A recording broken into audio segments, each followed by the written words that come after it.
پچھلے 2 گھنٹوں سے میں ٹرین کی چھکا چھک کی آواز سن رہی تھی۔ پتہ نہیں مجھے ٹرین میں نیند کیوں نہیں آتی تھی۔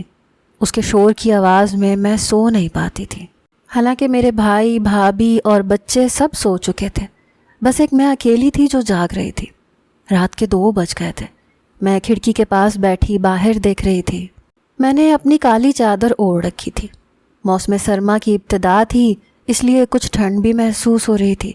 اس کے باوجود میں نے اپنی کھڑکی کا شیشہ بند نہیں کیا تھا، حالانکہ مجھے ٹھنڈ لگ رہی تھی۔ میں بالکل اپنے پاؤں اوپر کر کے سمٹ کر بیٹھی ہوئی تھی، پر جہاں میں بیٹھی تھی وہیں پر میرا بھتیجا بھی سو رہا تھا، جو کہ 7-8 سال کا تھا، اور اس نے لحاف اوڑھ رکھا تھا۔ باقی بھائی، بھابھی اور میرے 2 بھتیجے باقی کی برتوں پر لیٹے ہوئے تھے۔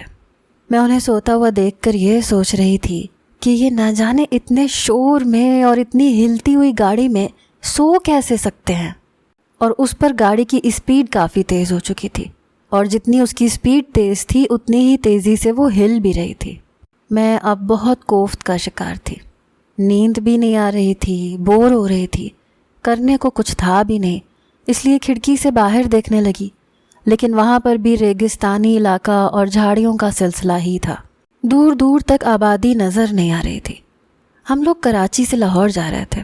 ابھی تو ایک طویل سفر باقی تھا۔ میں نے ٹھنڈی آہ بھری، ہاتھ میں پکڑا ڈائجسٹ واپس پرس میں رکھ دیا۔ سوچا تو یہی تھا کہ رات کا سفر ہے، نیند تو آئے گی نہیں، کوئی دلچسپ سی کہانی پڑھ کر سفر گزار کر لوں گی۔ لیکن اس وقت میرے سر میں بھی درد اٹھ رہا تھا، پھر اس اندھیرے میں کچھ دکھ بھی نہیں رہا تھا۔ میں نے ایک گہری سانس لی اور کرسی کی پشت پر اپنا سر ٹکا کر آنکھیں بند کر لیں۔ میرے والدین حیات نہیں تھے، بس ایک بڑا بھائی اور بھابھی تھے، لیکن میری بھابھی عام روایتی بھابھیوں کی طرح نہیں تھی، بلکہ مجھ سے بہت محبت کرتی تھی، بہت پیار سے میرے ساتھ رہتی تھی۔ میرا اپنے بھتیجوں سے بھی بہت پیار تھا۔ میں اپنی سوچوں میں گم تھی کہ اچانک سے طلحہ کا چہرہ میری آنکھوں کے سامنے آنے لگا۔ ایک دل فریب مسکراہٹ میرے چہرے پر سج گئی۔ طلحہ میری بھابھی کا بھائی تھا، جس کے نام کی انگوٹھی میں نے پہن رکھی تھی۔ جب سے بھائی کی شادی ہوئی تھی تبھی سے اس کا ہمارے گھر آنا جانا بڑھ گیا تھا۔ کافی شوخ مزاج قسم کا لڑکا تھا۔ میں نہیں جانتی کہ کب میں اس کی منظور نظر بن گئی اور اس کو مجھ سے محبت ہو گئی۔ اکثر آتا تو کہتا کہ سفینہ چائے تم بناؤ، بہت مزے کی چائے بناتی ہو تم۔ میری آپی کو تو چائے بنانی ہی نہیں آتی۔ میں اس بات پر خوش ہو جاتی کہ اچھی بات ہے، میری چائے سب کو پسند آ جاتی ہے۔ میرے ساتھ ادھر ادھر کی باتیں کرتا رہتا، میری پڑھائی کے بارے میں پوچھتا رہتا، کبھی یہ پوچھتا کہ میں آگے کیا کرنا چاہتی ہوں۔ جیسے ہی میں نے 14 جماعتیں پڑھی تو میرے لیے رشتے آنے لگے۔ ان میں سے ایک رشتہ میرے بھائی کو میرے لیے پسند بھی آ گیا تھا۔ اسی رات طلحہ اپنی والدہ کے ساتھ ہمارے گھر پر آ گیا۔ میرے ہوش اس وقت اڑے جب بھابھی کی والدہ نے میرا رشتہ طلحہ کے لیے مانگا۔ میرے بھائی نے سب سے پہلے میری بھابھی کی جانب دیکھا تھا، جو بالکل گم سم کھڑی تھی۔ بھائی نے کہا کہ سفینہ کے 1-2 رشتے اور بھی آئے ہیں، ابھی ہم سوچ رہے ہیں، پھر آپ کو بتائیں گے۔ لیکن بھابھی کی والدہ کہنے لگیں کہ طلحہ تمہارا دیکھا بھالا ہے، اس لیے میں چاہوں گی کہ تم سب سے پہلے اس رشتے کو ترجیح دو۔ بھائی نے کوئی بھی جواب نہیں دیا تھا۔ اب وہ دونوں چلے گئے تو بھائی نے سب سے پہلے بھابھی سے پوچھا کہ یہ کیا چکر ہے۔ وہ کہنے لگی طلحہ سفینہ کو پسند کرتا ہے، لیکن باخدا میں نے کبھی بھی اسے کوئی جھوٹی تسلی یا دلاسا نہیں دیا ہے، اور اسے یہ بھی کہہ دیا ہے کہ سب کچھ عمران کی مرضی پر ہے۔ میرے بھائی کو طلحہ ویسے بھی ذاتی طور پر پسند تھا، اس لیے انہوں نے طلحہ کے رشتے کو ہی ترجیح دی تھی۔ اس دن طلحہ بے تحاشا خوش تھا جب میرے ہاتھ میں اس نے اپنے نام کی انگوٹھی پہنائی تھی۔ میری بھابھی تو اب میرا اور بھی زیادہ خیال رکھنے لگی تھی۔ میں کچن میں کھانا بناتی تو کہتی کہ طلحہ کو یہ پسند ہے یہ سیکھ لو، وہ پسند ہے وہ سیکھ لو، اور میں بھی مسکراتے ہوئے اس کی ہر پسند سیکھتی چلی گئی۔ ابھی بھی ہمارے خاندان میں لاہور میں کہیں شادی تھی۔ ٹرین تک وہ چھوڑنے آیا تھا۔ اپنے تینوں بھانجوں کو خوب ساری چیزیں دلوائی تھیں۔ جانتا تھا کہ مجھے سفر میں نیند نہیں آتی، اسی لیے 2-3 خواتین ڈائجسٹ لا کر میری گود میں رکھتی ہے۔ ہماری محبت ایک خاموش محبت تھی۔ نہ میں نے کبھی اس سے محبت کا اظہار کیا، نہ کبھی اس نے مجھ سے،